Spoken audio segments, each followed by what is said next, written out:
সম্প্রতি সামাজিক যোগাযোগ মাধ্যমে বিএনপির মহাসচিব মির্জা ফখরুল ইসলাম আলমগীরের মন্তব্য দাবিতে যমুনা টিভির লোগো সম্বলিত দুটি ফটোকার্ড প্রচার করা হয়েছে। একটি ফটোকার্ডে দাবি করা হয়েছে মির্জা ফখরুল ইসলাম আলমগীর বলেছেন আওয়ামী লীগ এবং জাতীয় পার্টির সাথে জোট করতে চায় বিএনপি। অপর ফটোকার্ডে দাবি করা হয় মির্জা ফখরুল ইসলাম আলমগীর বলেছেন ৭১-এর চেতনাকে বাঁচিয়ে রাখতে দরকার হলে আওয়ামী লীগের সাথে জোট করব। এছাড়াও ডিবিসি নিউজের এরকমই মন্তব্য সংবলিত মির্জা ফখরুলের একটি ফটোকার্ড প্রচার করতে দেখা যায়। ফ্যাক্টচিক থেকে দেখা যায় মির্জা ফখরুল ইসলাম আলমগীর আলোচিত ৩টি ফটোকার্ডে উল্লিখিত মন্তব্য করেনি। এছাড়া যমুনা টিভি ও ডিবিসি এরূপ কোনো ফটোকার্ড প্রচার করেনি। প্রকৃতপক্ষে ডিজিটাল প্রযুক্তি ব্যবহার করে যমুনা টিভির ফটোকার্ডের ডিজাইন অনুকরণ করে যমুনা টিভির লোগো সম্বলিত ভুয়া ফটোকার্ড দুটি তৈরি করা হয়েছে।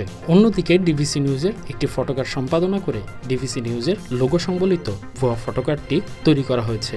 আলোচিত দাবিতে প্রচারিত ফটোকার্ডের সাথে যমুনা টিভির ফেসবুক পেজে প্রচলিত ফটোকার্ডের ডিজাইনের তুলনা করলে ফটোকার্ডের লোগো এবং গ্রাফিক্যাল ডিজাইনের মিল থাকলেও প্রচলিত ফটোকার্ডের শিরোনামে ব্যবহৃত ফন্টের সাথে আলোচিত ফটোকার্ডটির ফন্টের পার্থক্য লক্ষ্য করা যায়।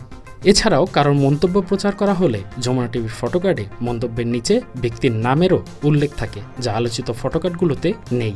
ডিবিসি নিউজের ফটোকার্ডটি মূলত মির্জা ফখরুলের অন্য একটি বক্তব্যের ফটোকার্ড, যা এডিট করে ভুল তথ্য প্রচার করা হচ্ছে। সুতরাং আওয়ামী লীগকে জড়িয়ে বিএনপি মহাসচিব মির্জা ফখরুল ইসলাম আলমগীরের মন্তব্য দাবিতে যমুনা টিভির প্রচারিত ফটোকার্ড দুইটি ভুয়া এবং ডিবিসি নিউজের নামে প্রচারিত ফটোকার্ডটি সম্পাদিত।